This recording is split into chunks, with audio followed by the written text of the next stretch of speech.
Hi everyone, welcome to this episode of Creative PZ for All podcast. And today we're gonna zoom into uh, a short discussion on how we can teach net barrier games that allow for single touch at each side of the net. So in particular, games that resemble badminton, right? So how can we go about teaching this better?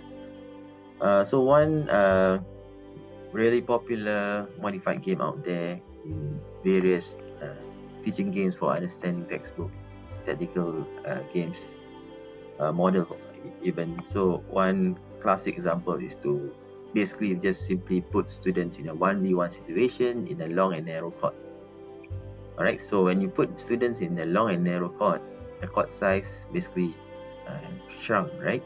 So now it's narrower, but yet more or less retaining the depth of the playing area that can be utilized. Okay, so by doing so, definitely if you think of it from the defender's point of view, it will be easier, right? It will be easier, smaller space to defend. But at the same time, for the attacker's point of view, it will also be harder for them to win a point because now the court is narrower, all right, than usual.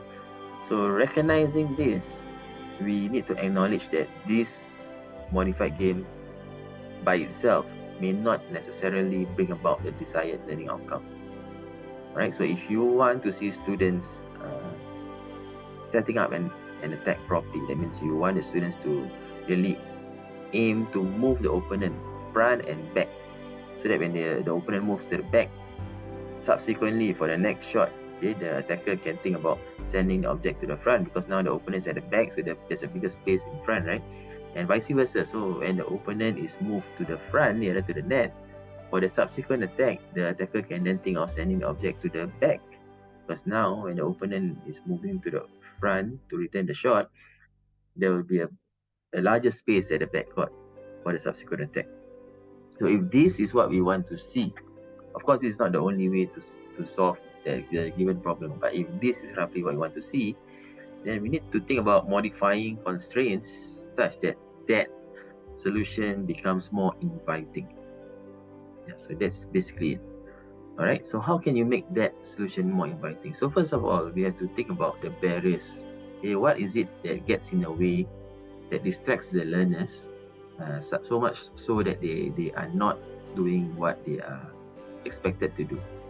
Okay, so for example, going back to my earlier example whereby we have a diverse class with a diverse set of learning needs. So the skillful player may start to smash. Okay, they will smash because by hitting with power and some degree of accuracy, they have a better chance of scoring points because now they are playing in a long and narrow court, right? Whereas for the weaker players, their main struggle here is they can't get the game going. They can't get the game going all despite being placed in a narrow court simply because the opponent are smashing. So the object is coming at a fast speed and then it's coming at a steep trajectory, so it becomes really difficult to defend the space, really difficult to defend against the attack. So what can we do as teachers? So over the years, I figured that one simple modification that we can do is to simply raise the net line up to about maybe 15 cm, so about 15 cm there about, right? So once you raise it, what happens? Okay, so you realize that now it's harder to smash the object into the playing area. Yeah, because you have that increased net line, right? That the net line is increased in height by about 15 cm. So in order for them to continue to be successful, they have to smash the object, they have to attack the object at the highest point. So the higher the better, so that when the object goes down, it can achieve this extremely steep trajectory so that the object continues to be within the playing boundary. If the smash is not good, okay, let's say they didn't hit the object at the highest point, so the smash may just result into a failed attempt because the shuttle probably will not cross the net line.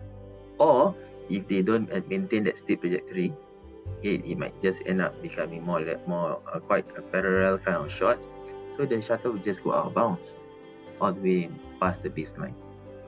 So once you can understand that this is how the task constraint, the environment constraint, and the individual constraint interact and invite certain solution whereas deters some other solution, then you realize that now by increasing the net line, you have actually helped the weaker player. Because the weaker player now only have to grapple with the slower return shots, since the opponent are not smashing. So you will expect the opponent to do some net shot, drop shot, overhead clear, or maybe a drive shot to the back. So since the object is now slowed down, then you realize that the game is more playable. At the same time, because the players can't smash, you realize that even for the higher readiness level players, those who are more competent, you realize that they are also challenged, because now in order for them to win a point without relying on a smash, they really have to think about how can I set up the attack, how can I move the opponent front, back, so on and so forth, so that I have a better chance to win the point.